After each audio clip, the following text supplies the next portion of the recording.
I'm 92 years old. Let that sink in for a second. 92. And right now, as I'm talking to you, my feet are warm. My blood pressure this morning was 118/74. I take no pills, not one. Not for my heart, not for my circulation, not for anything they usually hand out like candy to people my age. Now, I want to ask you something, and I want you to really think about it. Do your feet get cold at night? Not just a little chilly, I mean cold like 2 blocks of ice under the blanket, no matter how many socks you put on. Do your legs ever go numb when you're lying still? That strange tingling that wakes you up at 2 in the morning and makes you wonder if something is wrong? Do you ever stand up from your chair and feel that dizzy rush, like the room tilted just a little too fast? If any of that sounds familiar, stay with me, because I want to tell you about my neighbor Nina, and I want to tell you what happened to her. And then I want to tell you what I did differently, because I had every single one of those same symptoms. Every one. Nina and I had been neighbors for over 30 years.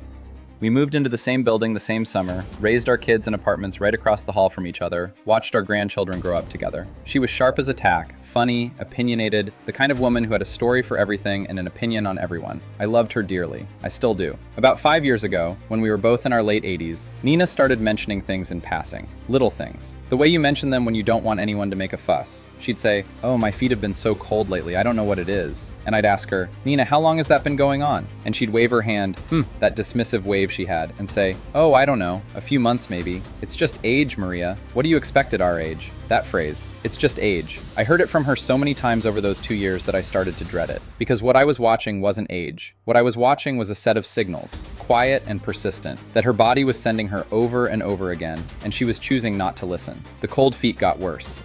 She started wearing 2 pairs of wool socks to bed, and still waking up with feet that felt like they'd been left outside. Then came the numbness, not just at night, but during the day too. She'd be sitting at the kitchen table having coffee with me, and she'd reach down and rub her calves, almost without realizing she was doing it. "Pins and needles," she'd say, "happens all the time now." And I'd look at her, and I'd feel something tighten in my chest, because I knew what I was seeing. Then the dizziness started. She'd stand up from a chair and have to grab the back of it, just for a second, just to steady herself.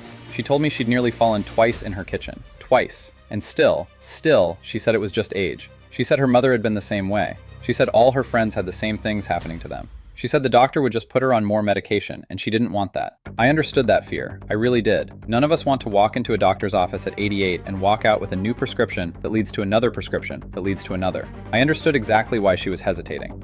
But here's what I wish I had said to her more clearly, more firmly back then. Those symptoms, the cold feet, the numbness, the dizziness when standing, they are not just age. They are signals. They are your body's way of knocking on the door and saying, something is not right with how the blood is moving through me. Something is getting in the way.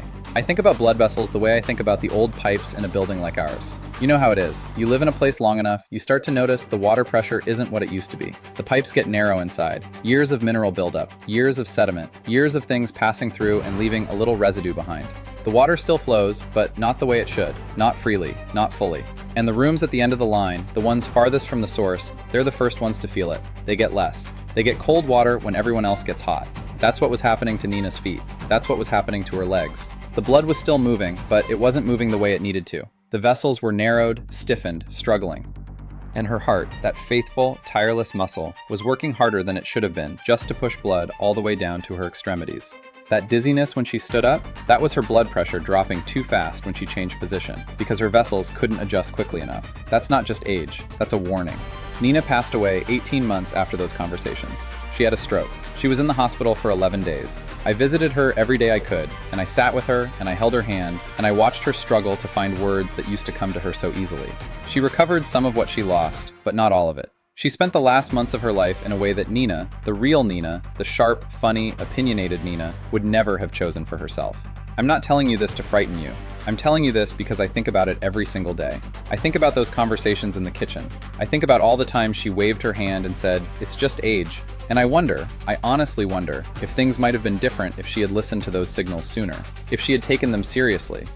Not with panic, not with dread, but with the same calm attention you'd give to a strange sound coming from your engine. You don't ignore it. You don't tell yourself it's just the car getting older. You check it out. You do something. Now, here's what I did. About 3 years before Nina's stroke, I started noticing the same things happening to me. Cold feet at night, that tingling in my legs, the slight dizziness when I got up too fast. I recognized them immediately, partly because I've been watching them in Nina, and I made a decision that I was not going to wave my hand and say, it's just age. I started reading. I talked to a nutritionist, not a doctor pushing prescriptions, a nutritionist, someone interested in what the body needs to function well. And what I learned changed everything for me.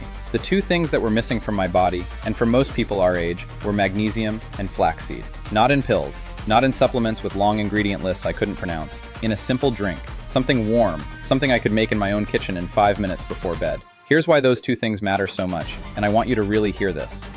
Magnesium is something our bodies use for hundreds of processes. Hundreds. And one of the most important ones is keeping blood vessels relaxed and flexible. When your magnesium levels are low, your vessels tighten. They become less elastic. They can't expand and contract the way they're supposed to when your blood pressure changes. That's why people with low magnesium often have high blood pressure, cold extremities, muscle cramps at night, and that dizziness when standing. The vessels simply can't respond fast enough. And here's the thing that nobody tells you. As we age, our bodies absorb less magnesium from food, and we lose more of it through normal body processes.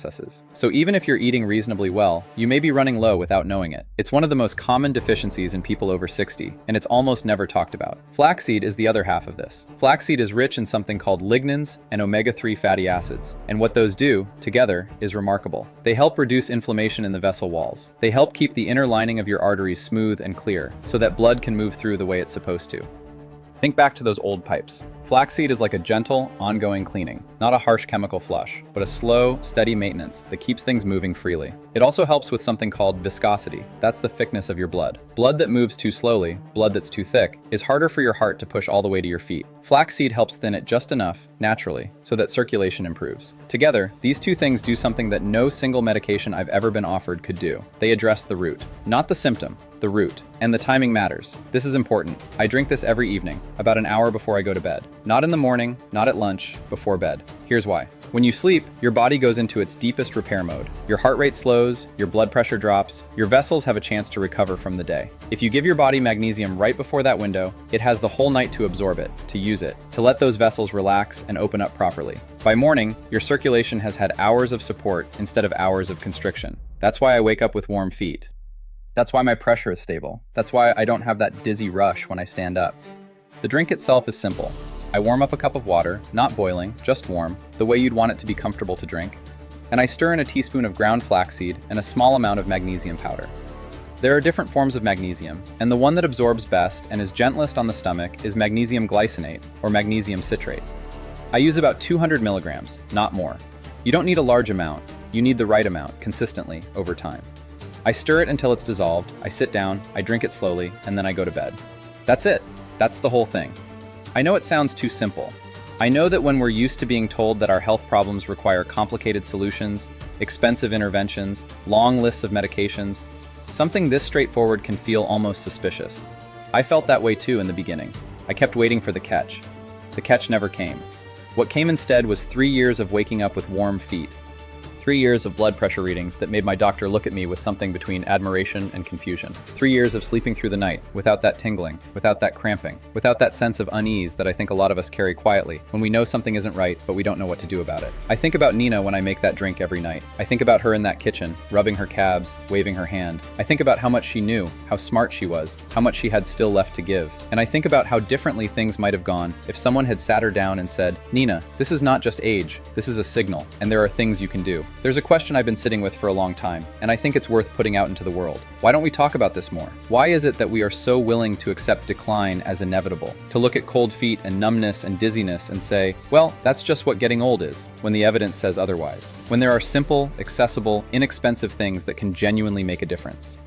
I think part of it is cultural. I think we've been taught, especially in this country, that if something is wrong, you go to a doctor and the doctor gives you something to fix it. And if the doctor doesn't give you something, then there's nothing to be done. The idea that you could support your own body quietly with something you make in your kitchen, it doesn't fit that model. It feels too small, too ordinary. But your body isn't ordinary. It's been working for you every single minute of every single day of your entire life. It deserves ordinary kindness. It deserves the small, consistent things. It deserves to be listened to when it sends you a signal, even a quiet one. I'm 92. I'm warm. I'm steady on my feet. I sleep well. I'm here, talking to you, because I made a choice 3 years ago to listen to my body instead of dismissing it. And I genuinely wonder, how many of you have been dismissing something? How many of you have cold feet right now as you're watching this, and you've been telling yourself it's just age? How many of you have woken up with numb legs and gone back to sleep without thinking twice about it?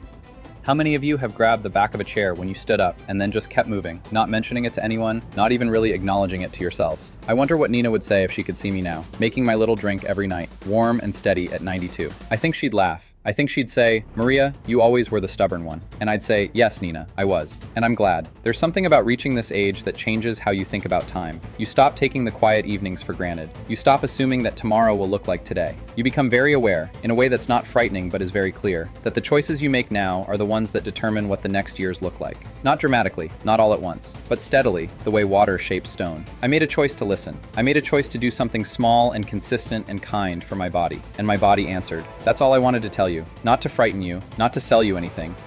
Just to say, if you recognize what I'm describing, if some part of you is nodding right now because you know those symptoms, you felt them, maybe you've been brushing them past, please don't wave your hand. Please don't tell yourself it's just age. It's not just age. It's a signal, and signals are worth listening to. I think about what I would have given to have this conversation with Nina before everything changed. I think about all the people who are in that same place she was, noticing things, dismissing things, waiting for something to get bad enough to act on. And I think about how different it might be if they just knew, if someone had just told them. So I'm telling you, that's all. I'm 92, my feet are warm, and I'm telling you.